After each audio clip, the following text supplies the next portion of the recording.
அதிமுக ஆட்சிக்கு வந்தால் நடைபாதை கடை வியாபாரிகளின் கூட்டுறவு வங்கிக் கடன் தள்ளுபடி செய்யப்படும் என்று எடப்பாடி பழனிசாமி வாக்குறுதி அளித்துள்ளார்.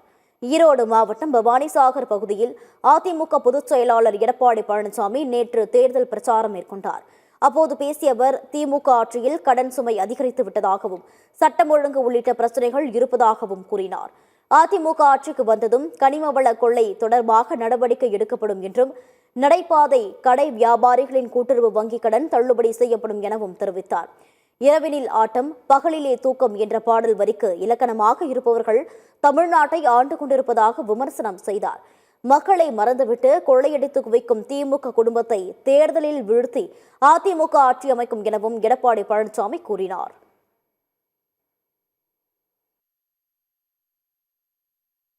அதேபோல ஜல்லிக்கட்டு போட்டியிலே கலந்து கொள்கின்ற காளைகளுக்கு, பதிவு செய்யப்பட்ட காளைகளுக்கு இன்சூரன்ஸ் செய்யப்படும்.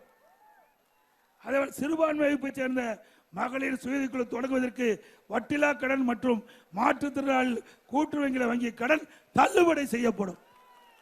அதோட நடபாதை, அங்கங்க நகரத்தில் பார்த்தீங்கன்னா நடபாதை இருக்கும், அதுல ஓரமா கடை வச்சிருப்பாங்க.